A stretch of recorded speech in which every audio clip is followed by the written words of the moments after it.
Greatest Showman est une comédie musicale qui raconte la vie de Barnum, s'intéressant spécifiquement à l'événement, le concept qu'il a créé, le cirque. Tout ça avec Hugh Jackman. J'ai sacrément bien apprécié le film et je suis content de commencer 2018 avec un aussi bon produit. C'est pour ça que je vais amener en premier lieu ce qui pour moi marche le moins bien dans le film, c'est un peu l'histoire. Non pas qu'elle est mauvaise, mais elle paraîtra peut-être un peu banale pour certaines personnes. Ça suit le schéma classique et commun d'une biographie standard. Vous aurez une montée progressive d'un personnage dans son business, dans sa vie, dans ses rêves, et à un moment vous aurez la chute parce qu'il a essayé d'avoir trop, de voler trop près du soleil. C'est un schéma qu'on a déjà vu 1 million de fois dans une biographie. Et c'est plutôt dommage parce que Barnum au début du film est vraiment ce personnage pétillant, charismatique au possible, qui s'entend très bien avec les gens qui l'entourent et qui, porté par son rêve, essaye de créer petit à petit son business qui peut paraître un peu cruel, parce qu'à la base, le cirque, c'était montrer des gens déformés, des étrangetés du monde. Mais vu que le personnage est très amical et qu'il arrive très bien à vendre son rêve, à intéresser les gens dans son projet, ça donne vraiment envie de le suivre et ça le rend plutôt sacrément attachant. Et en plus, il est joué par Hugh Jackman. Et donc, par la suite, vu qu'on tombe dans ce schéma très classique, vous serez en mesure de deviner chaque chose qui arrivera par la suite dans le film, chaque erreur que Barnum fera, à quel moment est-ce qu'il ira trop loin, à quel moment est-ce qu'il boudera trop, et c'est un peu dommage. Mais c'est franchement un reproche très minime. Le film est une comédie musicale, donc ce qui nous intéresse ici, c'est le spectacle. Et Dieu qui en a. Le film décide d'ailleurs de commencer très fort avec son premier numéro musical qui est juste grandiose. C'est une musique qui est extrêmement catchy et les pas de danse sont extrêmement secs, extrêmement rythmés pour marquer les temps forts de chaque mesure. Mais surtout, il y a eu un superbe travail sur la lumière et c'est un travail qu'on retrouve dans quasi tous les numéros musicaux de ce film. Une très bonne utilisation de projecteurs très dirigés qui permettent de montrer les décors du film, la plupart sont plutôt sacrément intéressant et sacrément joli, et qui projette des ombres très marquées sur ce décor afin de créer des concepts visuels, et en plus de ça, être sacrément joli. Et cette lumière qui cache le visage de Hugh Jackman, qui cache le personnage, on pourrait considérer que ses pas de danse et son corps, donne au fur et à mesure, au moment où la lumière monte et qu'on montre le personnage, ça donne une entrée, une révélation du personnage qui est grandiose et vraiment mystifiante. Et tout ça se terminant par une transition très intelligente, très parlante, et ça arrive plusieurs fois dans le film.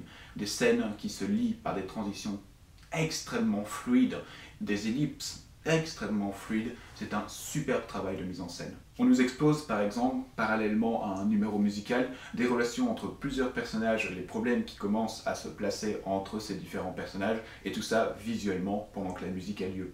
Et comme d'habitude avec les comédies musicales, il y aura des numéros très marquants, il y aura des numéros extrêmement oubliables ou des qui seront plus ou moins au milieu. Et j'avais peur qu'avec un tel démarrage, la deuxième musique pâlisse face à ça. Et pas du tout, c'est une musique avec des enfants, ce qui est assez rare que j'aime ce genre de musique, ça a vite tendance à m'énerver. Mais ici encore, il y a une superbe utilisation de la lumière sur le décor où les gosses sont en train de se balader, une maison abandonnée. Et en plus de ça, le gamin qui chante a vraiment une sacrée belle voix. Mais de loin, pour moi, ma musique et mon numéro musical préféré dans ce film se passe dans le bar, pendant que le personnage de Hugh Jackman essaye de convaincre le personnage de Zac Efron de rejoindre son projet. Pas beaucoup de personnages pour ce numéro, ils sont 3 hommes dont 2 chantent, et c'est pas un décor qui est très grand, donc qui les permet vraiment de faire d'énormes pas de danse, et donc il y a un excellent mélange entre les caméras fixes et des pas de danse, des mouvements des acteurs qui sont très rapides, très précis, et des mouvements de caméra, des panneaux, des retours sur personnage, des recadrages qui sont aussi très rapides et très précis. C'est franchement le numéro qui m'a le plus marqué, c'est de loin celui que j'ai envie de revoir. Il est excitant, il est extrêmement rythmé, et vu que le but de la musique c'est de convaincre quelqu'un, je pense qu'il fait le job. Je vais quand même aborder 2-3 éléments qui m'ont un peu chiffonné par rapport à ces numéros musicaux. D'abord, il y a le style de musique choisi. Le compositeur, Debney et les 2 paroliers qui ont travaillé d'ailleurs sur La La Land, Pasek et Paul, ont décidé de faire un style très pop, très moderne. D'un côté, ça ne me dérange pas du tout, c'est même plutôt logique avec les personnages abordés et avec les thèmes abordés.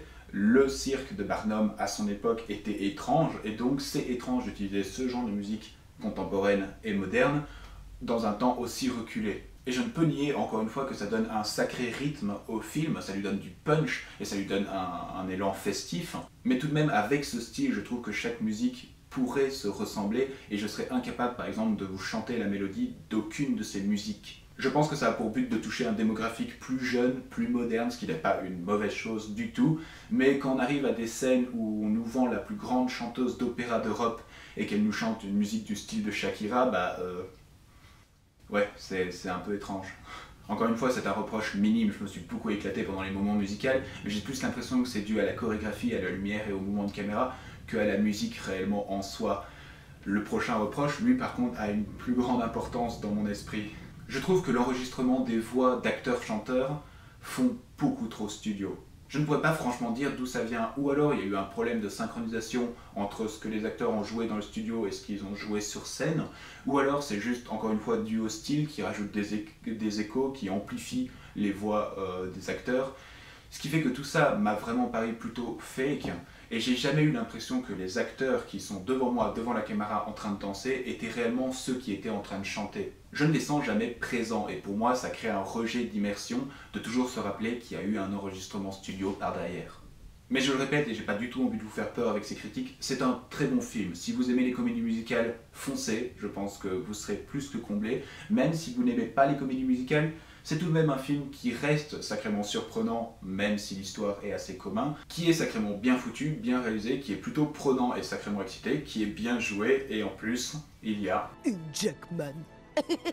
Ce film, c'est exactement comme du cirque, du grand spectacle, et j'ai passé un très bon moment devant. Si je devais coter ma satisfaction en ayant vu The Greatest Showman, elle serait de 17,5 sur 20. Comme toujours, merci d'avoir regardé cette vidéo. Vous pouvez l'aimer, la partager, vous abonner à ma chaîne et la partager également. J'ai une page Facebook, Twitter, où je vous tiens au courant de mes sorties mensuelles et je vous retrouve la prochaine fois pour une nouvelle critique.